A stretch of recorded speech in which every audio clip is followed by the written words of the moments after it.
about it, how to roll out infrastructure, particularly to areas where you might be moving outside the key metropolitan areas. What are the key barriers to entry? Is competition law being underutilized, overutilized? Are there other regulatory measures that might need to be considered, or is it really more commercial issues, which is the primary impediment to the growth of infrastructure? And Unita, I know I'm going to ask very similar questions to you. I know you might have some different thoughts on this, but it'd be good to get both of your input and perspectives on the infrastructure side. Well, thanks, Mike. So yeah, from my perspective, I think the challenge that we have in the infrastructure business, especially in South Africa, is that the value chain is quite complex. So you have even though our legislation kind of caters for a layered approach where you have infrastructure providers and then you have retail service providers that is layered on top of those infrastructure providers. The reality is that we actually have multiple layers of infrastructure providers, and it's not always a neatly kind of stacked value chain, because some of the infrastructure providers buy from each other or share infrastructure, or are controlled in different ways by the service providers as well. So to give an example, I mean, you might have a FTTH infrastructure provider that acquires some backhaul services from another infrastructure provider, and its kind of input costs are therefore dependent on that other infrastructure provider.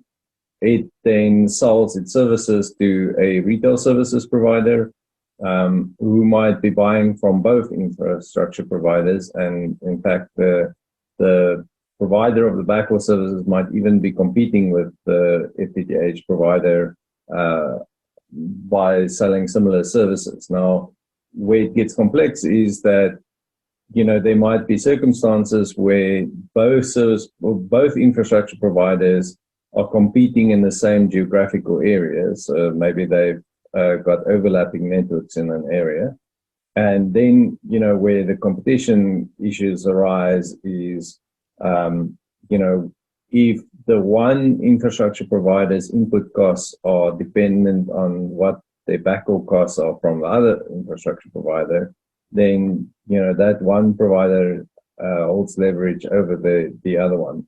Then where there's kind of direct or indirect control over the retail service providers, if that retail service provider buys from multiple infrastructure providers, then there's some power that can be exerted as well over the infrastructure providers, and some decisions from the consumer that could be influenced directly or indirectly by those retail service providers when buying services from those infrastructure providers.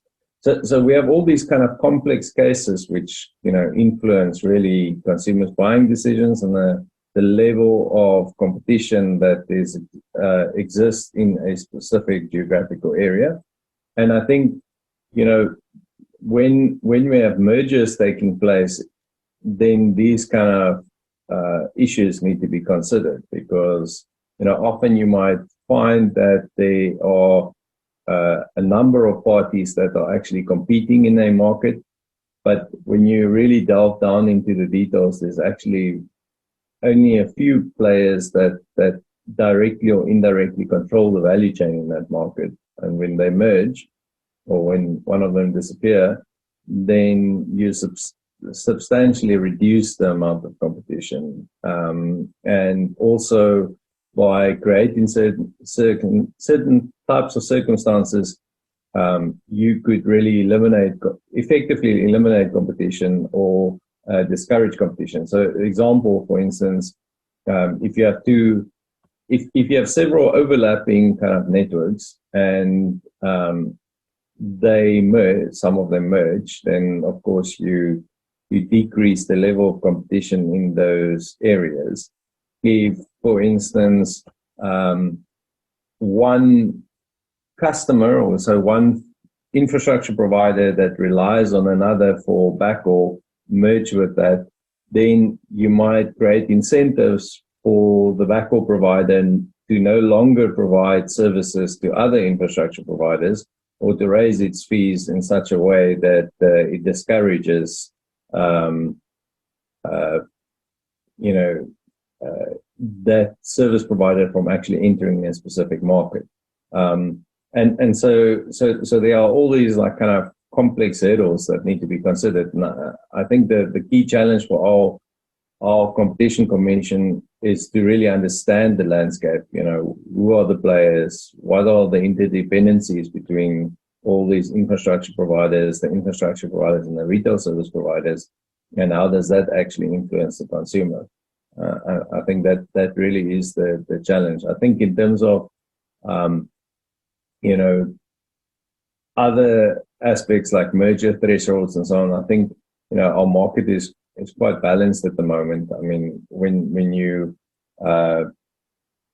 build any sort of infrastructure business, you know, 100 million is actually quite low. You can't really build any sort of substantive value. So I mean, it could even have been, you know, a much higher threshold without really impacting anything. But then, you know, it raises that concern which was raised earlier, I think, by Mark, around, you know, larger competitors buying small infrastructure providers just to kill them off. So there has to be some balance between the kind of, you know, acquiring parties threshold versus the target threshold, and setting it not too low that, you know, small operators can't really even build a business and has really no ability to sell their business, and for the infrastructure providers not having the ability to actually gain sufficient scale to compete effectively.